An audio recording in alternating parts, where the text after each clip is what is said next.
السلام علیکم ورحمۃ اللہ وبرکاتہ۔ حضرت عبادہ سے مرفوعاً مروی ہے کہ تم اپنی طرف سے مجھے 6 چیزوں کی ضمانت دو، میں تمہیں جنت کی ضمانت دیتا ہوں۔ جب بات کرو تو سچ بولو، جب وعدہ کرو تو اسے پورا کرو، جب تمہیں امانت دی جائے تو اسے ادا کرو، اپنی شرمگاہ کی حفاظت کرو، اپنی نگاہیں نیچی رکھو اور اپنے ہاتھوں کو روک کر رکھو۔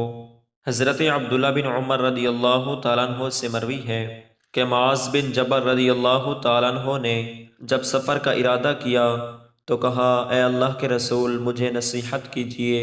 تو آپ صلی اللہ علیہ وسلم نے فرمایا، اللہ کی عبادت کرو، اس کے ساتھ کسی کو شریک نہ ٹھہراؤ۔ معاذ نے کہا، اے اللہ کے رسول مزید نصیحت فرمائیے۔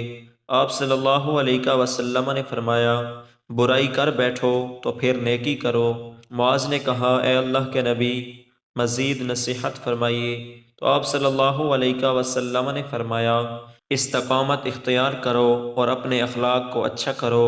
حضرت معاذ بن جبل رضی اللہ تعالیٰ عنہ سے مروی ہے کہ رسول اللہ صلی اللہ علیہ وسلم نے انہیں کسی قوم کی طرف بھیجا تو انہوں نے کہا، اے اللہ کے رسول مجھے نصیحت فرمائیے۔ تو آپ صلی اللہ علیہ وسلم نے فرمایا، سلام کو عام کرو اور کھانا کھلاؤ اور اللہ سے اس طرح حیا کرو جس طرح تم اپنے گھر کے کسی فرد سے حیا کرتے ہو، اور جب گناہ کرو تو اس کے بعد نیکی کرو، اور جتنا ہو سکے اپنا اخلاق اچھا رکھو۔ حضرت ابو ہریرہ رضی اللہ تعالیٰ عنہ سے مرفوعاً مروی ہے کہ افضل عمل یہ ہے کہ تم اپنے مومن بھائی کو خوشی پہنچاؤ، یا اس کا قرض ادا کرو، یا اسے کھانا کھلاؤ۔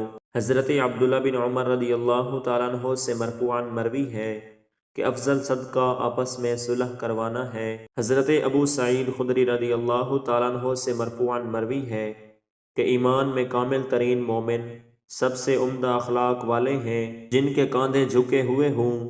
وہ لوگ جو محبت کرتے ہیں اور ان سے لوگ محبت کرتے ہیں، اس شخص میں کوئی بھلائی نہیں جو محبت نہیں کرتا اور نہ لوگ اس سے محبت کرتے ہیں۔